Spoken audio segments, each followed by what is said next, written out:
All right, good morning. Let's stand and we'll worship together. Let's kind of bring people in from the outside. And we'll sing a little bit to the Lord. We're going to start with Holy, Holy, Holy.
Oh, the darkness.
be seated.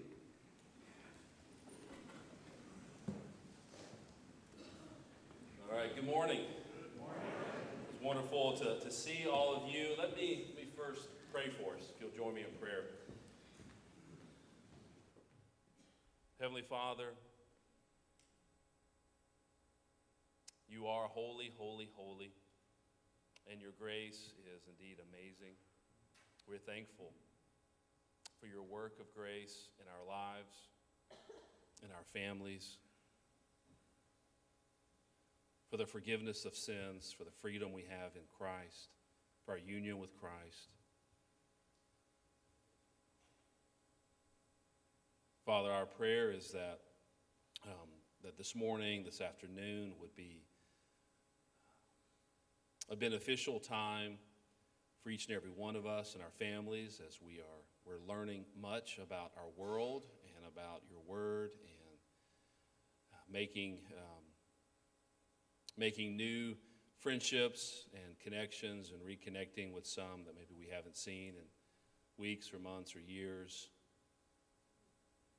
Father, please help us to understand better this present cultural moment and how we got here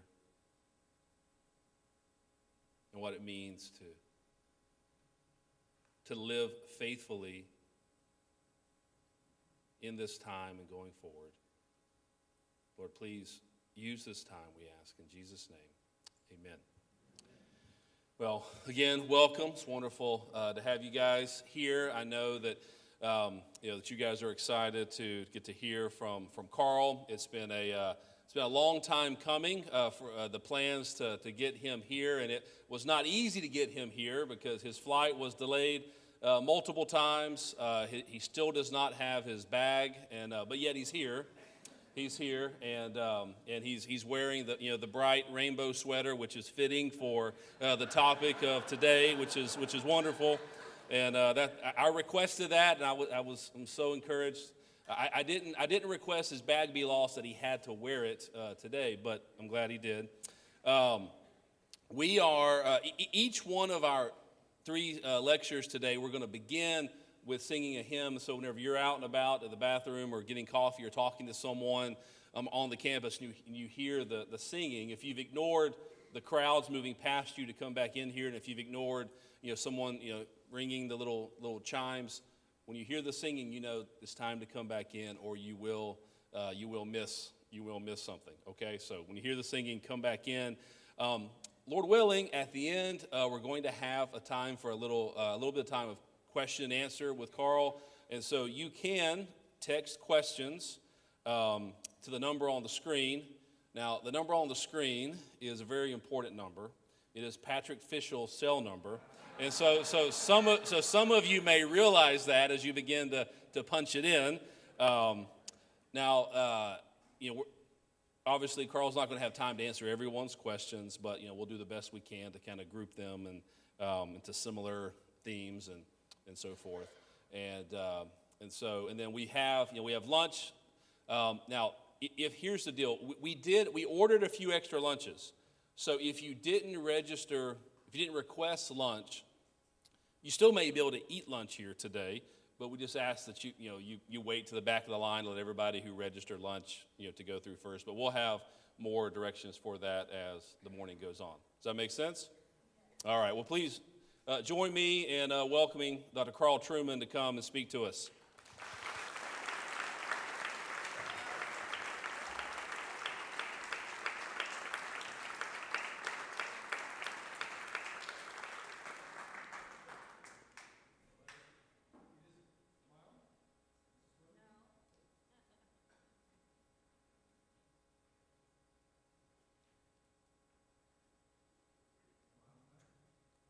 Is that working?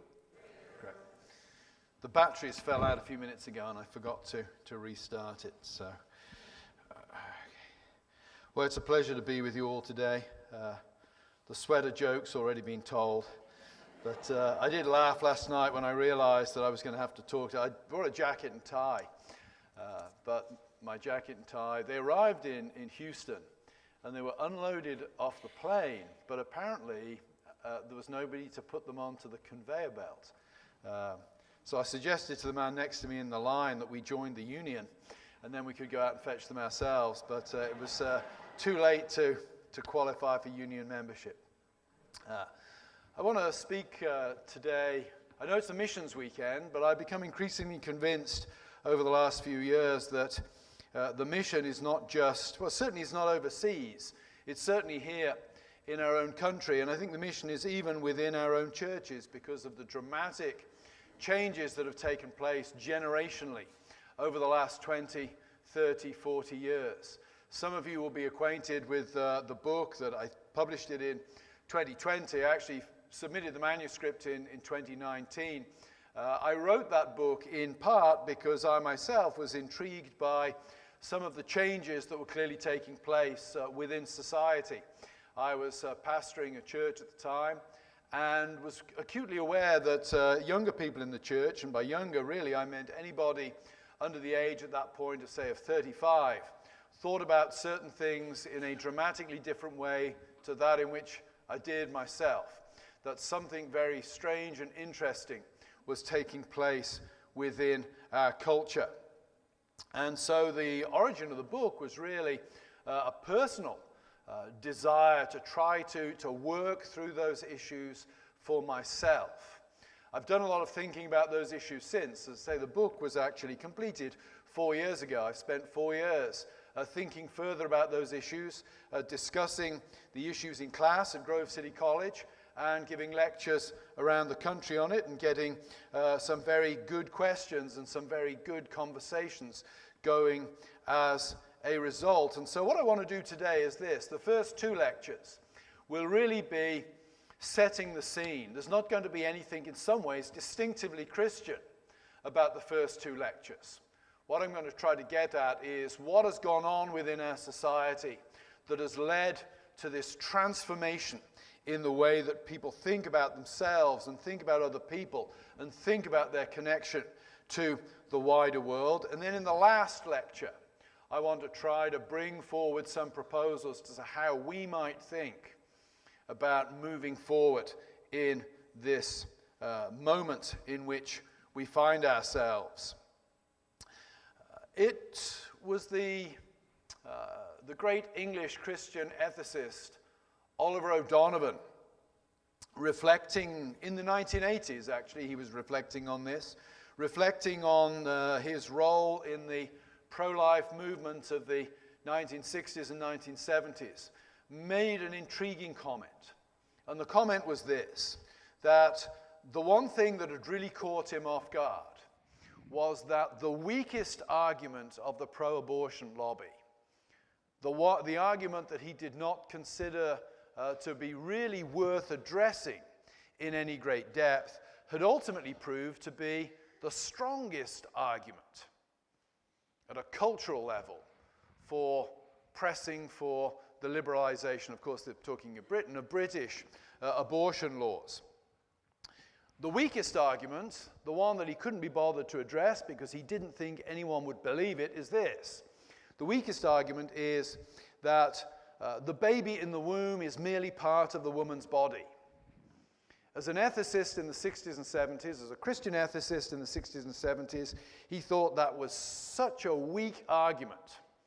It was not even worth bothering addressing at any significant level. As we all know, of course, that is kind of the strongest argument in many ways in the culture.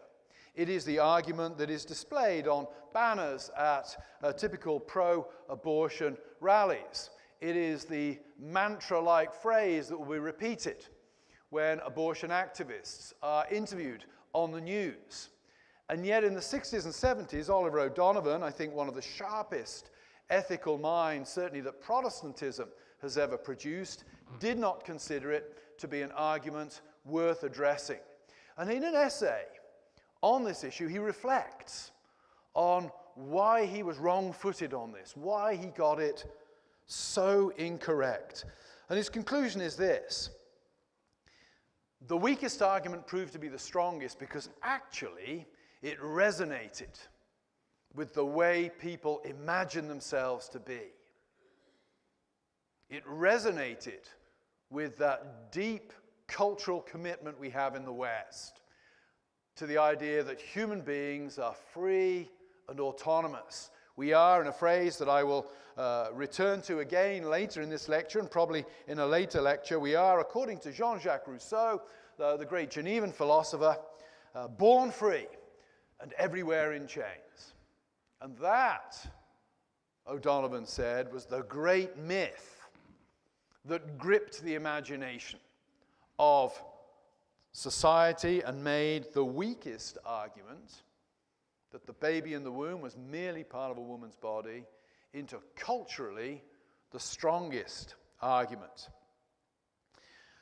O'Donovan there, I think, is pointing to an important truth. And that is, we might say that the struggle for the soul, particularly the struggle for the soul today, is also a struggle for the imagination. I think C.S. Lewis, I'm not sure that he ever puts it in those terms, but I think C.S. Lewis understood this, that the battle for the soul is also a battle for the imagination. Those of you who've read the book will know that I'm very influenced by the Canadian philosopher Charles Taylor, who has this rather awkward term, but I think it's a very useful term, social imaginary. It's awkward because he's using the term imaginary, which is typically an adjective, as a noun. One feels it should be social imagination. For some reason, he doesn't go down that route. He talks about a social imaginary. He talks about a social imaginary when he's dealing with philosophy and the way people think, because he makes the point, and I think it's a good point, that the way most of us, the way all of us, in fact, think about the world most of the time is not because we've thought things back to first principles. It's because we intuitively imagine the world to be a certain way. By and large, we don't think in terms of arguments. We feel, we intuit. And that's not necessarily a bad thing. If every person had to think everything back to first principles, nobody would morally develop very far, because there are a whole heap of things that really you just need to intuit. Trivial example, when I was about 11 years old, it was a state-run, what you would call a public school, all-boys school in the UK. It was a grammar school. You had to pass a test to get there. Grammar schools were essentially schools designed to allow boys from humble backgrounds to get a sort of elite education and to sort of move to a higher class. And I remember in one of the first school assemblies, in this dark, wood-paneled hall with great paintings of old headmasters all around, and the current headmaster comes out in his academic gowns, and in the middle of his speech, he makes this comment. He says, remember, boys, intelligent boys play rugby. Stupid boys play football. We're a rugby-playing school. To understand that fully, you have to get into the English class system to elaborate. But what I would say is this. When your headmaster in a darkened hall full of paintings of old headmasters tells you that, aged 11, you believe him. And it changes your attitude for all time. I still love rugby. I will watch what you call soccer with my sons. But even as I'm watching the soccer, I hear my headmaster's voice saying, "Behold, the stupid boys," as they run around on the pitch. It's intuitive. My response to sport is an intuitive one. When I leave the hall today, I will leave probably through the back doors. I cannot explain to you how particle physics works, but I intuitively know that doors work better than walls for exiting. When you think about, these are sort of silly examples perhaps, but when you think about how you think morally about the world, very few people have read any great texts on morality or ethics. We tend, on the whole, to intuit our morality or our ethics. Our parents will tell us something when we're young, and it becomes sort of part of, effectively, who we are. We instinctively think that way. Charles Taylor, when he uses the term social imaginary, is really getting to the way that society as a whole does that. Society as a whole shapes the way we imagine who we are, shapes the way we relate to the world around us. When you think about the strange things that are happening at this moment in time, particularly strange for those of us perhaps who are a little older and have lived through the 70s, the 80s, the 90s, and so on. Think about the strange things that are happening. The idea that somebody can claim that they are a woman trapped in a man's body 30 years ago would have been ridiculous. Then it became plausible. Now it's almost a hallmark of political orthodoxy to affirm that. Think about the breakdown of civil discourse. I'm very struck when I was growing up that if a politician in a public setting had used a profanity, it would have been very damaging to their career. I'm hard-pressed to think of a politician, right or left, in Britain or America, who does not routinely pepper their public statements with foul language and profanity. We've gone from Richard Nixon in the 1970s being sort of holed under the water because of that little phrase, expletive deleted in the Watergate tapes, to a series of presidents who do not hesitate to use the F word in public. That's A, appalling, but B, indicates a dramatic cultural shift. That profanity is now a vote winner, not a vote loser, tells us something.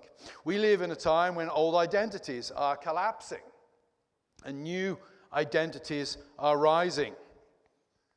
And the question is there an underlying unifying factor? What's going on in the social imaginary?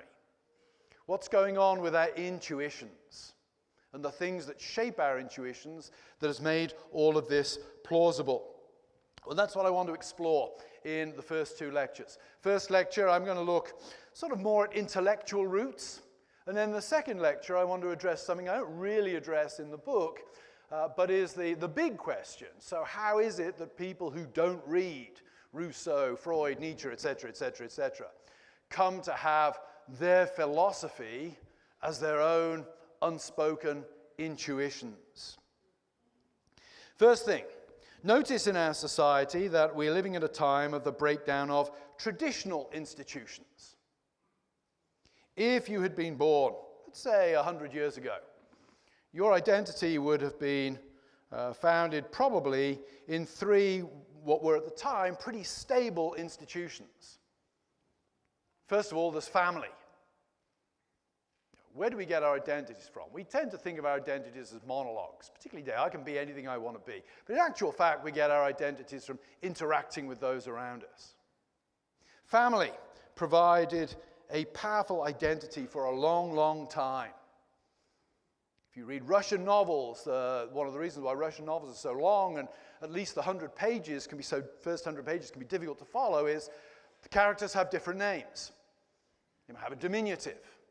They'll certainly have a patronymic. Patronymic tells you who the character's father was, and that speaks of a society where your identity really is intimately connected to who your people are, who your father is or was. We have a kind of folk memory of that with surnames today. But by and large, surnames don't fulfill the same powerful function today they would have done once upon a time. Think about the family. Think about how important it was when you were growing up. Maybe you were bullied at school, but you grew up in a stable family. Whatever happened to you at school, when you went home, Mum and Dad loved you and you knew who you were. They gave you a solid identity. Think about the effect of a world where the family is in a kind of free fall. I bet if you had a room of 100 people and asked them to come up with a definition of family upon which everybody in the room agreed, you would not be able to find a consensus. Maybe if you had 10 people, you wouldn't be able to find a consensus. Family has been transformed. The advent of no-fault divorce, I think, was absolutely critical to this. I am not one of those who thinks that marriage is redefined in 2015 with Obergefell v. Hodges, the Supreme Court ruling in the gay marriage and the Constitution discussion. I think marriage is redefined in 1970 by Ronald Reagan, governor of California, when he signs into law what I believe was the first law allowing for no-fault divorce. I'm told he came to regret that, and so he should. One of the most damaging pieces of legislation ever passed in the United States of America. That turned marriage into a sentimental bond and transformed the nature of the family. Kids become collateral damage at that point. They don't become the reason we have marriage laws in the first place. They become collateral damage. The family is in collapse. And think about how that affects how one thinks of one's identity. Think of the church. Church is now very weak, really. Again, it's an odd story. I was talking about this yesterday. It was a long day yesterday. I taught 2 classes at Grove, literally swung by home to pick my wife up, then headed to the airport for a day of delays and lost luggage. It was a real great day. So my change, I haven't got a change of clothes, so if you want to ask me a question, but stay a couple of feet away, I won't be offended. I completely understand where you're coming from on that point. Think about the church. Think about freedom of religion. Freedom of religion is a great thing. I don't want to live in a country where the government tells me where I have to worship and how I have to worship, or bans me from worshiping. One of the great things about the American experiment is freedom of religion. If you read Tocqueville, Democracy in America, it's something that fascinates him because he has no analog in 19th century Europe to compare what's going on in the United States. But Tocqueville also observes that it sort of changes the nature of the church as well. In a world where you have freedom of religion, power tilts towards the congregant. I made this comment to students yesterday. I said, when you have freedom of religion, the gravitational pull is towards religion becoming a consumer commodity. Because people can buy the religion they want, or they can leave it on the shelf. Throw into the mix the motor car, the automobile, and the thing gets supercharged. The institutional church stops having the authority it once had. Religion becomes a matter of choice. It's a fascinating comment by Charles Taylor when he makes the comment that you can believe the same today as a Christian believed in the year 1500. You can believe the same things. Jesus is God manifest in the flesh. Jesus died, crucified, rose again for our sins. You can believe that in the same way as somebody in 1500 believed that same content. But Taylor says you can believe the same things, but you cannot believe in the same way. Because today you make a choice to believe. I always love provoking / pulling the legs of my Catholic friends on that one. Say, today even Catholics are Protestants because they choose to be Catholic. You can choose not to be Catholic, and therefore you're a Protestant in a very deep sort of way. But think about what that does to the authority of the church. An external, solid marker becomes more and more fluid and less solid. Family is less solid. Church is less solid. Think about the nation.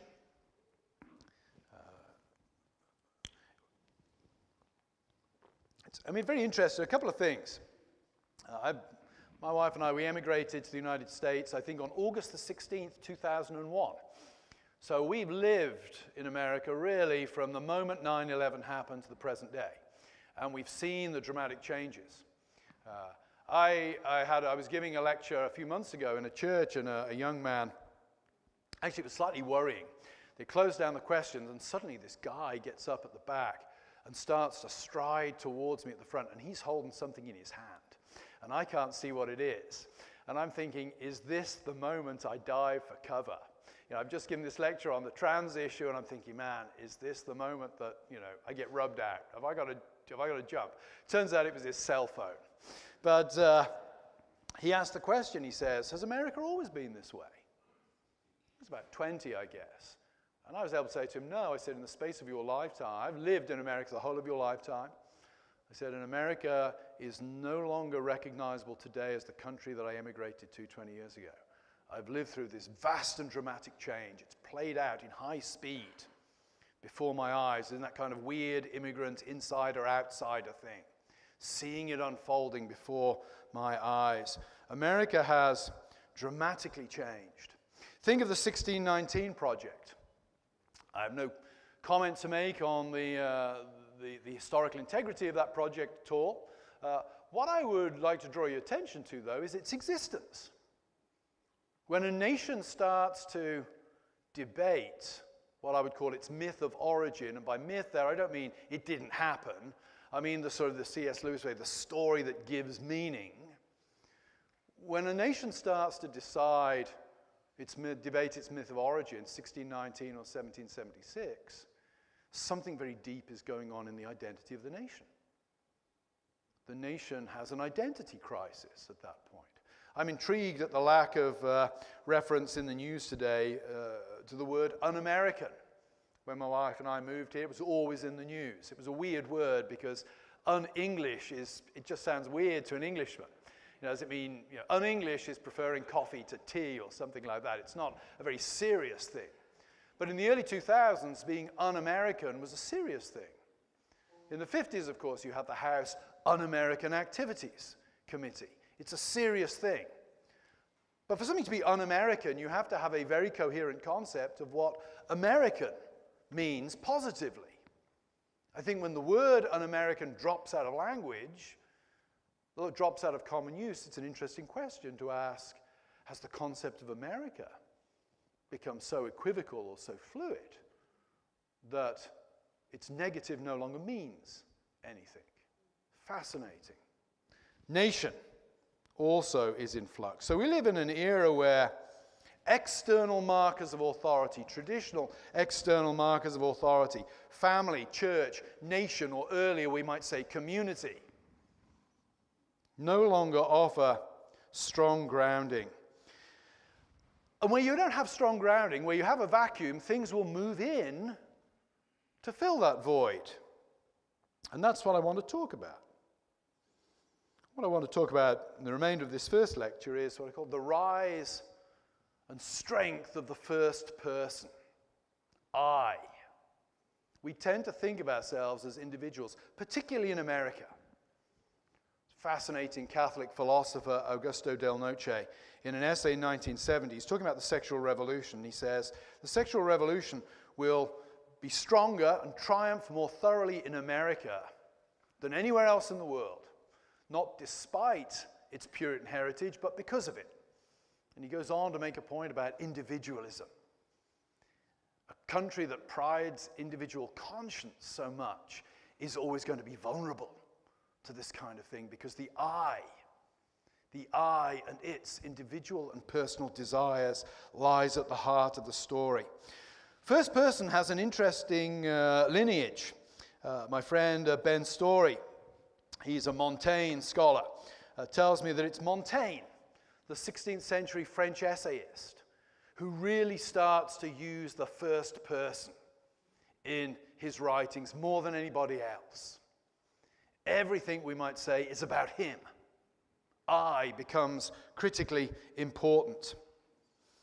We get that reflected somewhat philosophically in Descartes in the 17th century. When Descartes is looking for certainty in this sea of uncertainty that Copernicus has unleashed, that the Reformation has unleashed, Descartes is looking for that place where he can stand and find something solid.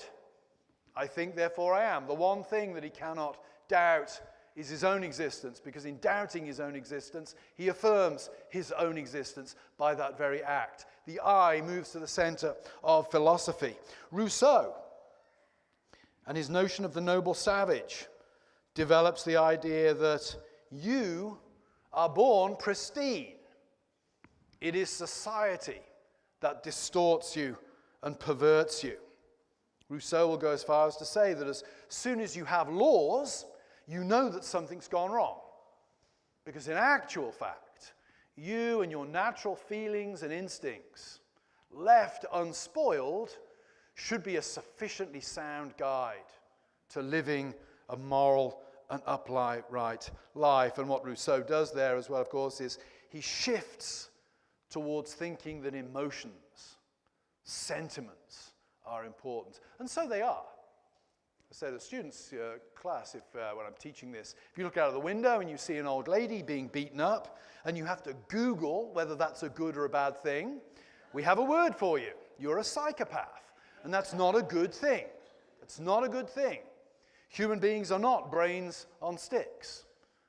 We have emotions and feelings, and they're an important component part of who and what we are. What you get with somebody like Rousseau and then his heirs, the Romantics, is this: an increasing emphasis upon those emotions as authoritative, an increasing emphasis upon the feeling I that is going to be so critical. Why is that significant for what I'm talking about today? Well, think about it. Let's jump to the pressing issue of the day, the trans issue. If 100 years ago you'd gone to your doctor and said, I'm a woman trapped in a man's body, your doctor would have said, that's a problem. It's a problem of the mind. We need to work on the mind to bring it into line with your body. If you go to a doctor today with that statement, he may be legally obliged to say it's a problem of your body. We need to bring your body into line with your feelings. I was at a banquet in the last 12 months, and I found myself sitting next to a pediatrician. And I asked him, would gender dysphoria, would a trans condition be the only pathology where you would have to grant the patient the right of self-diagnosis? And he said, pretty much yes. It's interesting, isn't it? Interesting. But just think culturally what has to have happened. Now, technologically, we'll talk about this in the second lecture. Technologically, a lot's happened in that 100 years between those two different statements by two different doctors. But think about what has happened culturally. Culturally, inner feelings have become decisive and authoritative over who we are. We are what we feel. What has happened there is the inner space has been granted a powerful authority that it did not possess before. We see this in other ways. 3 weeks today, I will hopefully be at the Grove City graduation. I'm always struck at American graduations how all the students, I would say, desecrate their graduation robes. They paint things on their mortarboards. They wear different clothes. Some of them wear dreadful footwear and things like this. And sort of, when I graduated in 1988, all the men, and I'm assuming the same happened for the women at my college, all the men had to line up against a wall and raise our trousers. I'll translate, that's pants. Pants, though, for me is underwear, so I didn't want to embarrass my wife. We stand there, we have to raise our trousers by 3 inches so that the head porter, a fierce man in a funeral suit and a bowler hat called Mr. Monument with a fob watch, walks along the line and checks the color of all of our socks. Because if you're not wearing black socks, you don't get to graduate. Everybody has to dress the same. I would say there you get a glimpse, an important glimpse of two different philosophies of education. Over here, for education, is all about self-expression. Doing your own thing. Graduation is about finding your calling and your place in the world. Where I graduated from, it was about joining the team. There was a reason, actually, why my headmaster dissed soccer and exalted rugby. Because rugby was a vital part of the curriculum at my school. Why? Because in a rugby game, you're trained to be part of a team. Team sports were at the heart of English grammar school education, because that was where you learned that the individual only had significance because he connected to the team as a whole. In the second lecture today, I'm going to talk a little bit about music and dancing. I think we can make the same point relative to the history of music and dancing. The power of the I, the expressive I, deeply ingrained in our culture now. Deeply ingrained. Education is only one aspect of it. Next phase of the intellectual story, I think, is this. Well, once the self gets psychologized by figures such as Rousseau, then it gets sexualized. The key figure in this is Sigmund Freud. He's not the only person doing this, but I think he is the most brilliant advocate of it. Freud, in some ways, has a much more realistic understanding of human nature than Rousseau. For Rousseau, all the problems with humanity stem from culture, from socialization.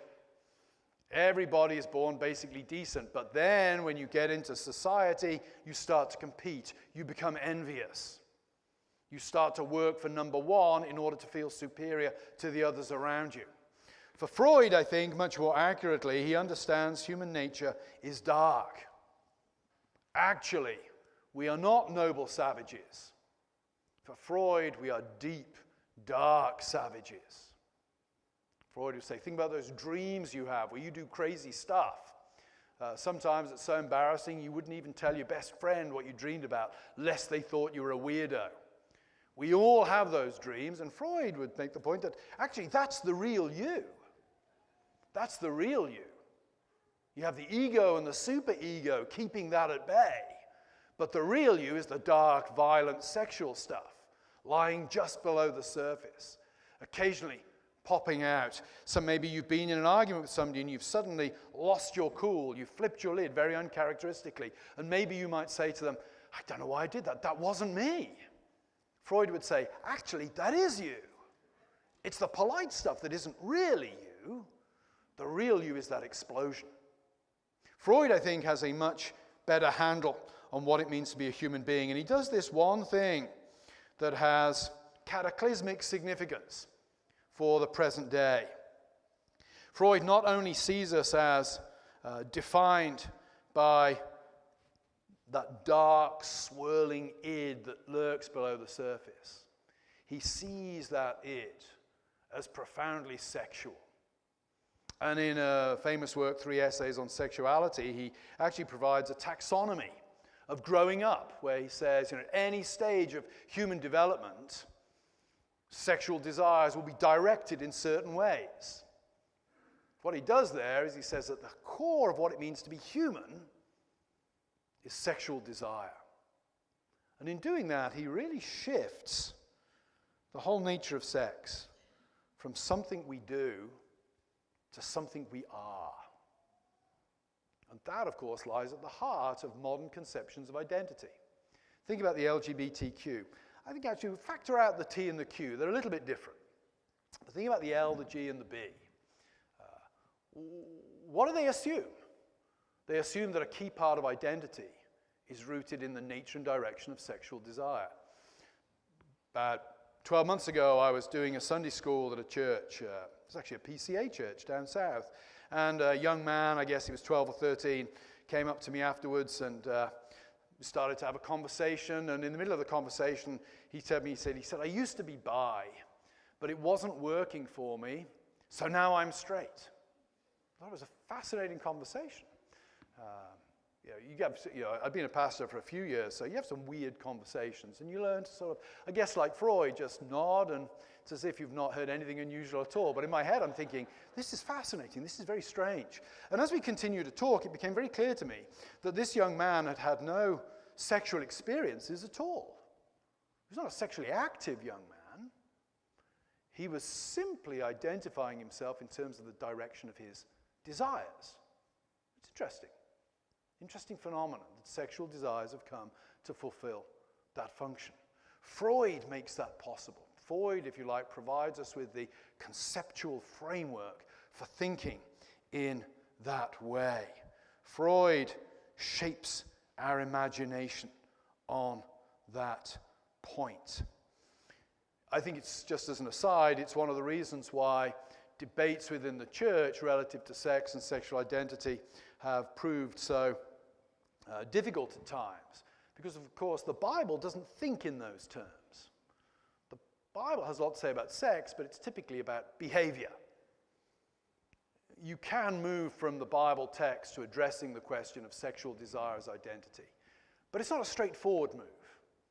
It's not as similar as saying, should you kill? No, the commandments say thou shalt not kill. It's a little bit more complicated to make the move from sex as behavior to the implications for that as sexual desire as identity. A little bit. And I think that's proved some of the reason for the contested nature of these discussions within the PCA and indeed within other denominations. Freud sexualizes. And by the way, that's why I hesitate. I would urge you to hesitate describing yourselves as straight. Because I think as soon as you do that, you concede the point. As soon as you say you're straight, you're conceding the point that sex is identity. And I think that's problematic. I don't think it's as problematic as saying I'm a gay Christian. I don't. But I do think you are conceding a critical linguistic and conceptual point at that moment that will make it difficult to push back or make it more difficult to push back. And the other thing then about Freud is this: as soon as you make sex about identity rather than about behavior, it's only a matter of time before the other shoe falls. Laws about sex, sexual behavior, cease to be laws about sexual behavior and become laws about the kind of people that society considers to be legitimate. And that, of course, sets up the play for the struggles we are engaged in today. Laws about sexual behavior are actually laws about identity. And that's what makes them so tense. In the book, I talk about Wilhelm Reich, a very interesting former assistant of Freud who elaborates this at a theoretical level, but I don't think you need to elaborate it as a theoretical level. I think intuitively, once we start to think of sex as identity, we intuitively start to think of laws about sex as relative to identity. You don't need to be a cultural Marxist or to have read Hegel to start making that kind of connection. So sex becomes profoundly political. It also means, from a Christian perspective, of course, that old-style arguments cease to be as powerful as they once were. When I was at college, the line, hate the sin, but love the sinner, sort of worked when talking to friends who'd come out, that kind of thing.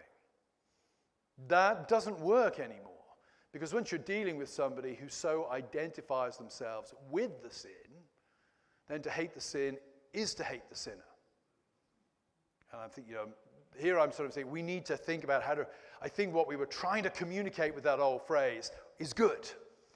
We need to think about how to rephrase it in order to try to communicate that today. So everything changes at this point. We might also say that all of this stuff tilts us towards thinking of other people as primarily problems. How do I get there? Well, I would say once you start to buy in to Rousseau's idea that human beings are born free and are defined by our autonomy, every other relationship in which one engages is really to be judged on the basis of, does this relationship enhance my freedom and my autonomy, or does it drag me down in some way? Extreme example, Rousseau himself. He never marries, but he does live, I think, pretty faithfully with a woman for many, many years. They have 5 children together, all 5 of which are taken to the orphanage shortly after birth. In 18th century, that is a death sentence. Some of you may remember those horrific pictures coming out of Romania in the late 80s, early 90s, the Romanian orphanages. That would not have been dissimilar to the kind of orphanages that existed in the 18th century. To put a child there is to sentence the child to death. Why does Rousseau do it? Well, I think he's a selfish pig on one side, but it also makes a kind of perverse sense given his philosophy. What is a child but a potential link in that chain that binds and prevents one from being free? Think about how we think about pregnancy today. Spent a lot of time over the last year reading a lot of pro-abortion feminist literature. It's very interesting how pro-abortion feminists talk about pregnancy. It's an invasion of the body. It's an alien presence. Gosh, if you read Sophie Lewis on the impact of pregnancy, it sounds that it's just one up from brutal chemotherapy in terms of what it does to a woman's body. The language used is fascinating because the language tilts towards this idea of the baby is a problem. The baby is not a natural product of a natural function for which the female body has an end or a telos. It's an alien invader doing damage. Think about that. I was reading just this morning an article about how birth rates are dropping to catastrophic levels because some people don't want to bring children into a world that they think is going to the dogs. Glad my parents didn't think that way. In Britain in the 1960s, we just assumed that either the Americans or the Russians were going to vaporize us at some point, but my parents still thought it was worth having me, for which I'm very grateful. I don't think the world is necessarily in a less stable place today than it was at the height of the Cold War. But it's interesting that some people don't want babies because they don't want to bring children into a dangerous world. More, however, don't want to have babies because, well, it hits the bottom line. It damages their finances. It prevents them having those great holidays they want. My wife and I are aware of a couple that had a baby and they have not had a certain medical procedure for their child because the money could be spent on a holiday. That's a very Rousseau kind of way. You're independent and autonomous. And any obligation, any relationship you contract, is voluntary, and should preferably lead to your happiness. That is of a piece, I think, with this rise of the psychologized I. Man is born free, and everywhere is in chains. And that is deeply embedded in the way we think today. But just as I'm wrapping up this first lecture, I want to give a hint of where I'm going to go with this. It's self-evident nonsense. It's self-evident nonsense to say that man is born free and everywhere is in chains. 15 months ago, my wife and I became grandparents, and just over a year ago, I was giving a lecture in Lancaster, Pennsylvania, and my oldest son and his wife came along with little baby Emily. And partway through the lecture, mainly because I wanted to show my granddaughter off, but ostensibly because I wanted to make a point, I asked my son to stand up and hold little Emily up. And I asked the question of the audience, is my granddaughter born free? Self-evidently, the answer is no. Even today, a year on, my granddaughter is utterly dependent upon her parents for her survival. When I was younger, my wife would never let me do this because she's a redentophobe. I bred hamsters. Hamsters are fascinating. I think if there were such a thing as reincarnation, I'm probably a reincarnated hamster. On the grounds that hamsters, they like their own company. They like their own company. If you breed hamsters, well, first of all, it's dangerous because if the female isn't ready to mate, she will attempt to castrate the male. So when you put the male in the female's cage, you've got to be there with your gloves on to separate them in case the time isn't right. But if the mating goes according to plan, and a few weeks later, a lovely brood of little hamsters are born, 21 days later, you have to start separating them because they'll start killing each other at that point. Hamsters are solitary creatures. They are independent at 21 days. It's arguable that they're not quite born free, but they're almost born free. Those of you parents probably know today, 21 years might be a sort of hopeful estimate for the independence of one's children. If they're independent at 21, that's a pretty good record today. of all creatures on the face of the planet, human beings have to be, if not the most, among the most dependent in terms of their offspring. If you build your anthropology, if you imagine what it means to be human as being free and independent, then you are bound to go horribly wrong, because that simply isn't the case. I think what we're talking about today, the challenge that faces the church today, is this. It's an anthropological crisis. One might look at the third, in a previous incarnation, I was a church historian. One might look at the 3rd, 4th, 5th century and say the church there is, the big issue is the doctrine of God, and then Christology relating to the doctrine of God. You could go to the 16th century and say the big issue there is salvation and the sacraments. Maybe the role of the sacraments becomes the key issue in the Reformation. More ink spilt over the Lord's Supper than over justification by grace through faith. In the present day, it's anthropology. Where is the faith under most threat today? Doctrine of what it means to be human. It is 80 years since C.S. Lewis gave the 3 lectures that were to become the great book, The Abolition of Man. I was speaking at Calvin University a few weeks ago at a conference on The Abolition of Man, Lewis's book, and I reread the book in preparation, and I was stunned at how 80 years ago C.S. Lewis anticipated so many of the fundamental issues we face today. He identified a crisis in what it means to be human as the problem facing the church and society in 1943. It's one of those books, you read it and you think he couldn't possibly have known as he was giving these lectures how prophetic they were. He's just speaking as he sees it, but wow, they have become more true in the years since than they even were at the time. There are a few things in those lectures that indicate he's writing in the 1940s. He's writing in the middle of the Second World War, for example. But on the whole, those lectures could have been given yesterday in Houston, Texas. We're in an anthropological crisis. The next question then, of course, is this. Well, how was this anthropological crisis that was so brilliantly articulated by thinkers like Rousseau and Freud, how has it become the common currency of the society in which we live? That's the question I want to address in my second lecture. Thank you for listening so patiently.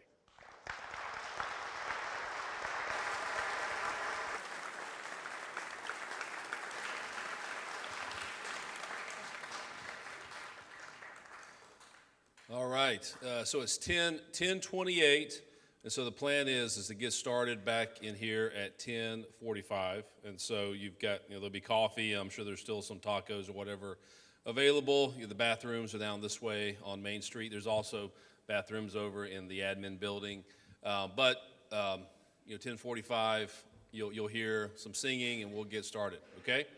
You are dismissed. Oh, don't forget about questions.